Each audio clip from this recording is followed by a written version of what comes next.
Hello दोस्तों, आप सभी का नॉलेज विश्व वीक में स्वागत है। आज हम नोबेल पुरस्कार, जो कि विश्व का सबसे बड़ा सम्मान है, उसके बारे में जानेंगे और नॉलेज गेन करेंगे। यह पुरस्कार डायनामाइट का आविष्कार करने वाले Swedish engineer, chemist, writer, poet, एक बड़े ही सफल बिजनेसमैन अल्फ्रेड नोबेल के नाम पर दिया जाता है। नोबेल की पुण्यतिथि पर 10 दिसंबर को भौतिक विज्ञान, रसायन विज्ञान, चिकित्सा, शांति, साहित्य और अर्थशास्त्र के क्षेत्र में यह पुरस्कार दिया जाता है। हाल फिलहाल में इस वर्ष के नोबेल पुरस्कार विजेताओं के नाम की घोषणा की जा चुकी है। इस पुरस्कार में उन्हें 10 मिलियन स्वीडिश क्रोनर, जो कि इंडियन करेंसी में 8.33 करोड़ रुपीस होती है, यह राशि दी जाएगी। अब इतनी बड़ी राशि आती कहाँ से है? मरने के पहले 27 नवंबर 1895 को उन्होंने अपनी एक वसीयत लिखी, जिसमें उन्होंने बहुत सारा पैसा जो है काफ़ी सारे पेटेंट और डायनामाइट और काफ़ी बिजनेस से कमाए हुए थे।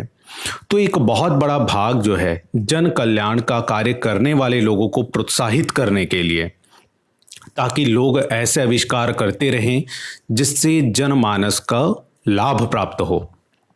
तो उसके लिए उन्होंने क्या किया, एक ट्रस्ट बना दिया और ट्रस्ट को यह कार्यभार दे दिया कि भौतिक, रसायन, चिकित्सा, साहित्य एवं शांति, इन 5 क्षेत्रों में उत्कृष्ट प्रदर्शन करने वाले लोगों को ये जो पैसा है, इनसे जो भी लाभ प्राप्त होगा, उस पैसे को उन लोगों को दिया जाएगा। तो इन 5 क्षेत्रों में 1901 से पुरस्कार दिया जाने लगा। अब उसके बाद 1968 में स्वीडिश के केंद्रीय बैंक ने अल्फ्रेड नोबेल की स्मृति में अर्थशास्त्र में स्वेरिक्स रिक्स बैंक प्राइज की स्थापना की, जो कि 1969 से दिया जाता है। हमने देख लिया कि नोबेल पुरस्कार में कितनी राशि दी जाती है। अब देखते हैं उस राशि के साथ और क्या प्राप्त होता है। उस राशि के साथ इन्हें, जैसा कि आप स्क्रीन में देख सकते हैं, इस प्रकार का एक मेडल प्राप्त होता है। ये मेडल 18 कैरेट सोने का बना होता है, हैंडमेड होता है, और इसके अलावा उस राशि प्राप्त करने का एक प्रमाण पत्र दिया जाता है। इस बार के भौतिक के क्षेत्र में नोबेल पुरस्कार की घोषणा की जा चुकी है, जो कि Roger Penrose, Reinhard Genzel, Andrea Ghez, इन तीनों को दिया जाएगा। इसमें से रोजर पेनरोज को 50% शेयर दिया जाएगा, रेनहार्ड गेंजेल को 25% एंड एंड्रिया गेज को 25%। इन्होंने ऐसा क्या किया था कि इन्हें भौतिकी का नोबेल प्राइज दिया गया। रोजर पेनरोज ने ब्लैक होल की खोज की और रेनहार्ड गेंजेल और एंड्रिया गेज ने आकाश गंगा में एक ब्लैक होल है, इसे बताया था। इसलिए इन तीनों को यह पुरस्कार दिया जा रहा है। इनमें से रोजर पेनरोज ब्रिटेन के हैं, रेनहार्ड गेंजेल जर्मनी के, एंड्रिया गेज जो है वो अमेरिकन हैं। अब ये ब्लैक होल होता क्या है, आपने भी काफ़ी सुना होगा, तो आज थोड़ा सा इस पे चर्चा कर लेते हैं।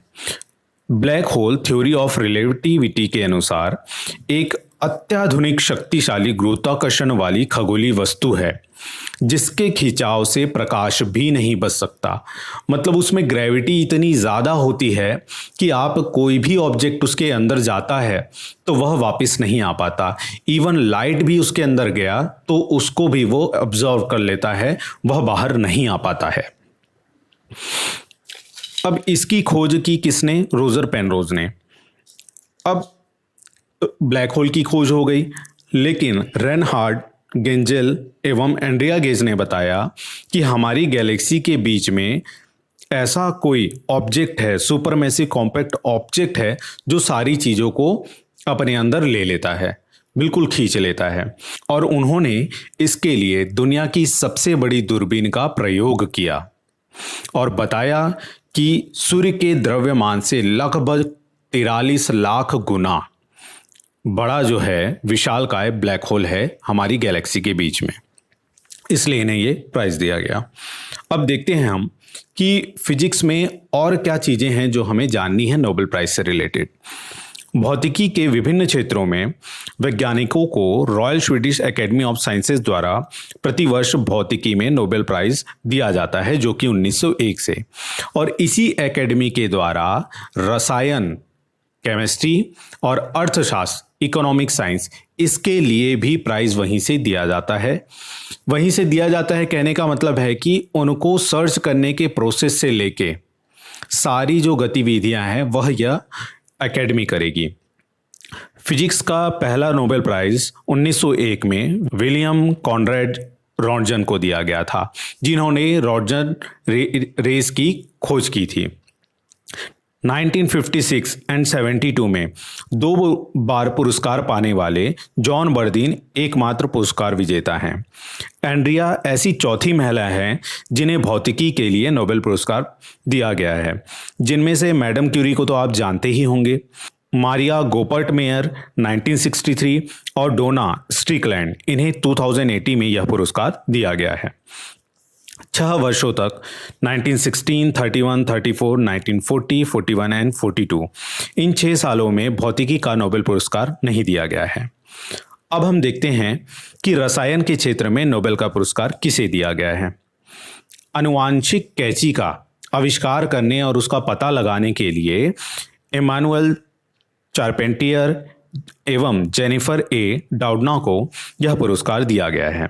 जैसा कि आप देख सकते हैं, ये एक व्यक्ति है जो आपके डीएनए को काट रहा है, उसे मॉडिफाई कर रहा है। तो सेम यही प्रोसेस होता है आनुवांशिक कैंची। इन्होंने जो मेथड का पता लगाया वो क्या कहलाता है, जीनोम संपादन के लिए एक विधि जो है उसका इन्होंने पता लगाया।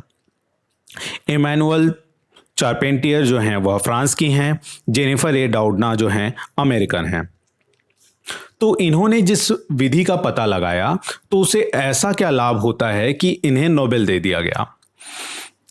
इन्होंने आनुवांशिक रूप से जो भी डीएनए में खराबी मौजूद है, इनकी इस विधि से उस डीएनए को मिटाया जा सकता है, डीएनए के पर्टिकुलर भाग को मॉडिफाई किया जा सकता है, चाहे तो उसे बिल्कुल काट कर अलग किया जा सकता है, उसमें कुछ जोड़ा जा सकता है।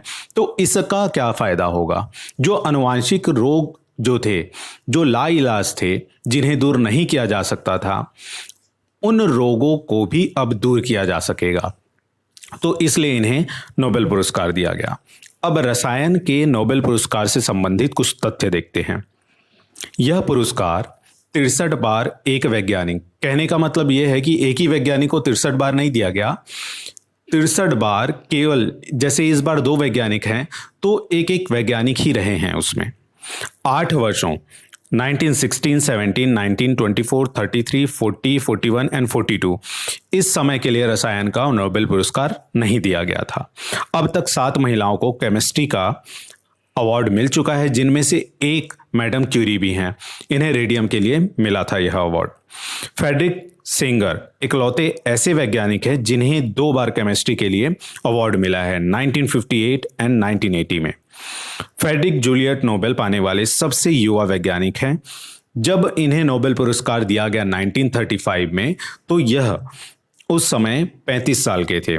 सबसे ज़्यादा उम्र में जो नोबेल मिला है रसायन का, वह जॉन बी गुडेन को मिला हुआ है। उस समय इनकी आयु 97 वर्ष थी। अब हम देखते हैं चिकित्सा के क्षेत्र में नोबेल पुरस्कार किसे दिया गया है और क्यों दिया गया है। हार्वे जे ऑल्टर, माइकल ह्यूटन एवं चार्ल्स एम राइस, इन तीनों को संयुक्त रूप से इनका शेयर 1/3, 1/3 एंड 1/3 है प्राइज मनी में। संयुक्त रूप से इनको चिकित्सा का नोबेल प्राइज दिया गया है। तो इनको क्यों दिया गया? क्योंकि इन्होंने हेपेटाइटिस सी वायरस, जिससे लगभग दुनिया में 230 मिलियन लोग पीड़ित हैं, इस वायरस की खोज की और काफ़ी सारे लोगों की जान बचाने में सहायता की। हेपेटाइटिस सी जो है वह हेपेटाइटिस ए एवं बी से बिल्कुल भिन्न है। उन दोनों के लक्षणों से इसका पता नहीं किया जा सकता। यह रोग जो है वह खून के संक्रमण या पानी के संक्रमण से मानव शरीर में फैलता है। 1982 में लाखों डीएनए के नमूनों की खोज करके हेपेटाइटिस सी के बारे में इन्होंने पता लगाया, इसलिए इन तीनों को नोबेल पुरस्कार दिया गया, जिसमें से हार्वे जे ऑल्टर अमेरिकन हैं, माइकल ह्यूटन ब्रिटेन वासी हैं, चार्ल्स एम राइस जो हैं वह भी अमेरिकन हैं। आइए अब हम देखते हैं कि चिकित्सा के क्षेत्र में नोबेल पुरस्कार से संबंधित और कौन से विशेष तथ्य हैं। यह पुरस्कार कोरोलिंस्का इंस्टीट्यूट स्टॉकहोम के द्वारा दिया जाता है। कहने का मतलब यह है कि यह संस्था जो है सारे प्रोसेस यह संस्था करेगी, लोगों को ढूंढेगी और उनकी जो भी मैनकाइंड के लिए उन्होंने किया है जो भी कार्य, उनके बारे में जानकारी हासिल करेगी और व्यक्ति को चुनेगी। 9 वर्षों तक 1915, 16, 17, 18, 21, 25, 40, 41 एंड 42 इस समय नोबेल पुरस्कार नहीं दिया गया था इस क्षेत्र में। अब तक 12 महिलाओं को इस क्षेत्र में अवार्ड दिया जा चुका है।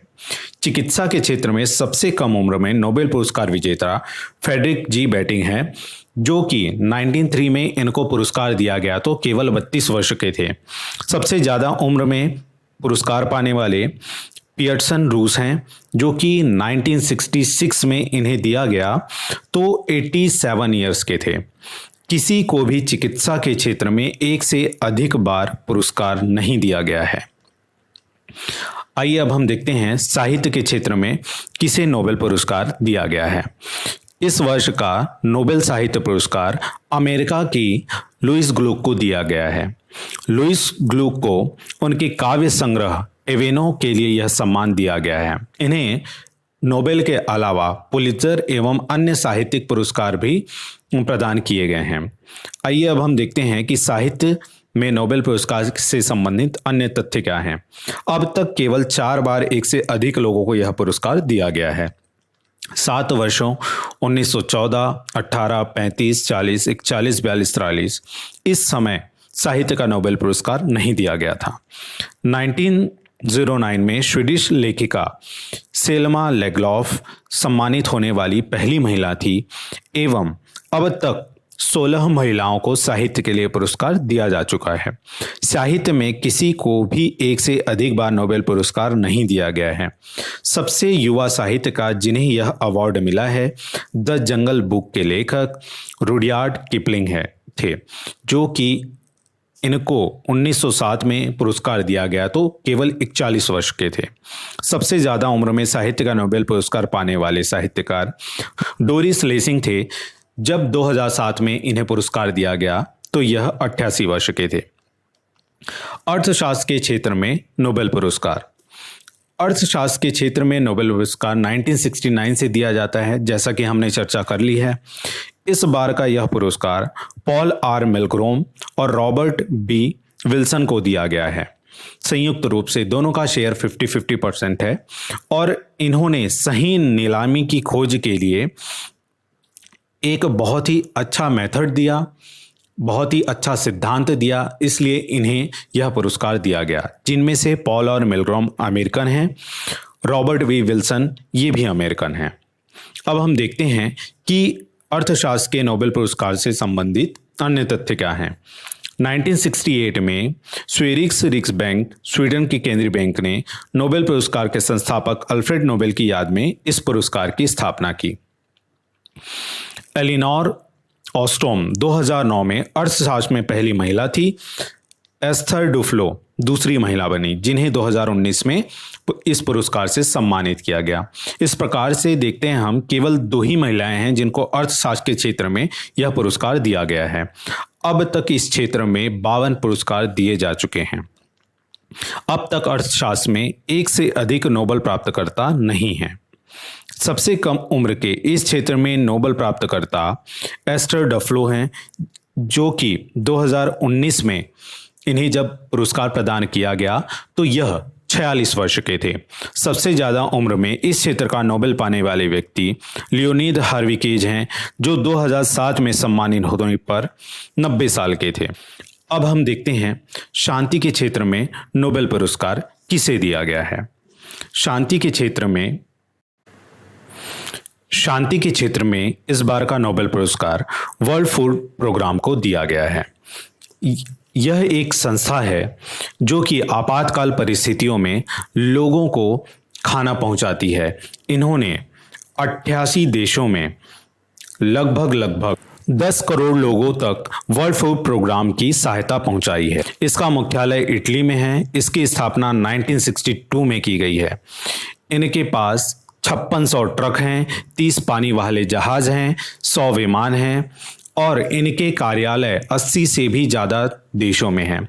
इतनी बड़ी संस्था है और यह केवल और केवल जन कल्याण के लिए कार्य कर रही है और इनका ध्येय भी यही है कि आपातकाल परिस्थितियों में सभी ज़रूरतमंदों की आवश्यक सहायता करना।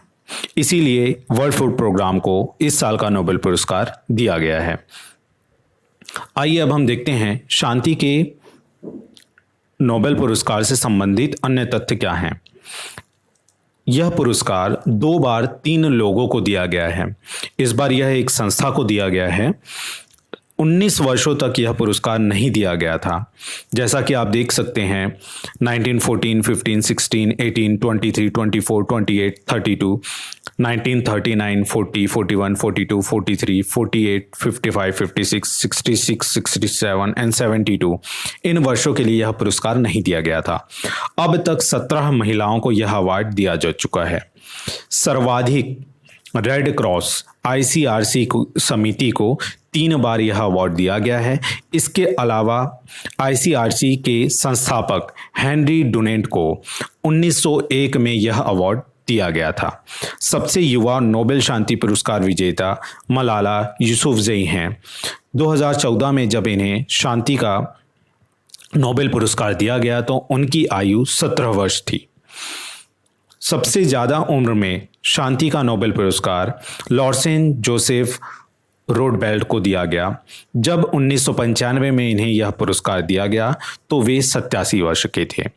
इस प्रकार दोस्तों, हमने नोबेल पुरस्कार 2020 के बारे में काफ़ी चर्चा कर ली है। नोबेल पुरस्कार 2020 10 दिसंबर को अल्फ्रेड नोबेल की पुण्यतिथि के दिन सभी को वितरित किया जाएगा। आशा करता हूँ कि नोबेल के बारे में आपको यह जानकारी पसंद आई होगी। यदि पसंद आई है तो आप इसे लाइक करिए, शेयर करिए और सब्सक्राइब करिए। धन्यवाद।